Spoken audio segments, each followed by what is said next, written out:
నమస్కారం. బీఆర్కే భక్తి ప్రేక్షకులందరికీ స్వాగతం. నేను మానస. ఈ రోజు మనతో పాటు ఉన్నారు ప్రముఖ ఆధ్యాత్మికవేత్త, జ్యోతిష పండితులు బ్రహ్మశ్రీ మాడుగుల శివప్రసాద్ శర్మ గురుగారు ఉన్నారు. గురుగారిని అడిగి 12 రాష్ట్రాల వారికి జూన్ నెలలో ఎలా ఉండబోతుంది అడిగి తెలుసుకుందాం. నమస్కారం గురుగారు. ఆశీర్వచనం తల్లి. గురుగారు, సింహరాశి వారికి జూన్ నెలలో ఎలా ఉండబోతుంది, ఎలాంటి పరిహారాలు చేసుకోవాలంటారు? సింహరాశి వారికి ఈ జూన్ నెలలో మిశ్రమ ఫలితాలు గోచరిస్తూ ఉన్నాయి. కాబట్టి కొంచెం విపరీతమైనటువంటి శారీరకమైన శ్రమ, 1కి 10 సార్లు తిరగాల్సినటువంటి దానికే తిరగటము, మామూలుగా రెగ్యులర్గా ఖర్చు అయ్యేటువంటిది కావటము, ఆదాయము తక్కువ ఖర్చు ఎక్కువగా ఉండటం ఈ మాసమంతా కూడా.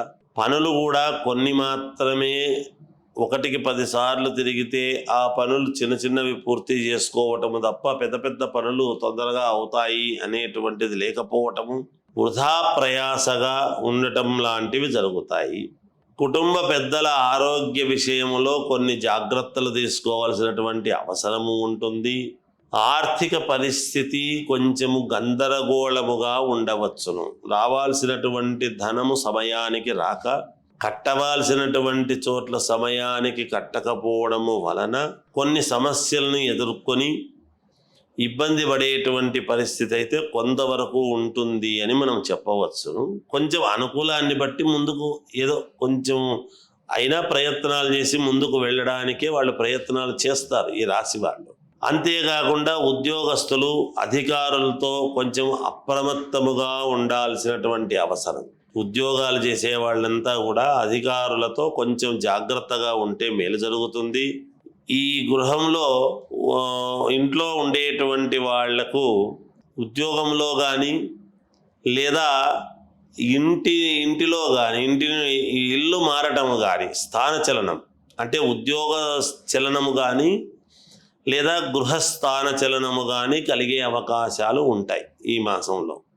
ఈ సింహరాశి వారు అంటే ఇల్లు మారటం, వేరే చోటికి వెళ్ళటం కానీ, ఉన్నట్టుండి వాళ్ళు ఇల్లు మారండి మాకు అవసరం ఉంది అని వేరే వాళ్ళు చెప్పడం వల్లనో, లేకపోతే కారణం ఏదైనా కావచ్చు, మీరు సరిగ్గా శుభ్రంగా పెట్టుకోలేదనో, ఇంకోటను ఇంకేదో కారణాలు అనేక రకాలు ఉండవచ్చును.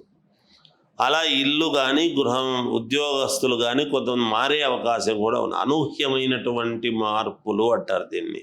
ఇతరుల వ్యవహారాల్లో జోక్యం చేసుకొని ఇబ్బందులను ఎదుర్కొనేటువంటి పరిస్థితి వచ్చేటువంటిది ఉంది. కాబట్టి సాధ్యమైనంత వరకు ఇతరుల వ్యవహారాలలో జోక్యం చేసుకోకుండా వీళ్ళ పని వీళ్ళు చేసుకుంటే మీకు మేలు జరుగుతుంది. మీ పని మీరు చేసుకుంటే కొన్ని వృత్తి వ్యాపారాలు ఇవన్నీ కూడా మందకొడిగా సాగుతూ ఉంటాయి. చాలా నెమ్మదిగా నిదానముగా నత్తనడకలాగా పనిచేస్తూ ఉంటాయి, నడుస్తాయి. నూతన వ్యాపారాలు పెట్టుబడులు పెట్టకపోవటం యోగదాయకముగా ఉంటుంది. నూతన వ్యాపారాల కోసము పెట్టుబడులు పెట్టేటప్పుడు కొంచెం ఆలోచన చేస్తే మంచిది. ఆలోచన లేకుండా పెట్టుబడులు పెట్టి ఇబ్బంది పడేటువంటి పరిస్థితి రావద్దు. దైవ సేవా కార్యక్రమాలలో పాల్గొనడం వలన కొంత మానసికమైనటువంటి ప్రశాంతత వీళ్లకు దక్కుతుంది. ఏదైనా దైవ కార్యక్రమాలు అనేటువంటివి అనుసరించుకోవాలి. ఎవరెవరు ఏ ఏ లగ్నములో అయితే పుట్టారో ఆ లగ్నాన్ని బట్టి వాళ్ళకు జరుగుతుంది. కాబట్టి అది ఒక్కసారి వాళ్ళు చూసుకుంటే యోగదాయకంగా ఉంటుంది. విద్యార్థులు బాగా శ్రద్ధగా చదవాల్సిన అవసరం ఉంది. శ్రద్ధ పెట్టి బాగా చదివితే కానీ ర్యాంక్స్ కానీ ఉద్యోగాలు కానీ వచ్చే పరిస్థితి ఉండదు. బాగా చదవాలి. రాజకీయాలలో ఉండేటువంటి వాళ్ళు కొంచెం జాగ్రత్తగా అడుగులు వేయాలి. వాళ్ళకు అనుకూలం అయ్యేట్టుగా చేసుకుంటే యోగదాయకంగా ఉంటుంది.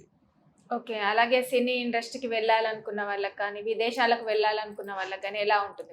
విదేశాలకు వెళ్ళాలి అనుకునేటువంటి వాళ్ళు అప్లై చేసుకోవచ్చును. సినిమా ఇండస్ట్రీకి వెళ్ళాలి అనుకునేటువంటి వాళ్ళు వెళ్ళవచ్చును. కొంచెం నిదానక్రమేణా నిలదొక్కునేటువంటి పరిస్థితులు ఏర్పడతాయని తెలియజేస్తున్నాను. ఓకే. ఈ రాశి వారు ఎలాంటి పరిహారం చేసుకోవాలంటారు?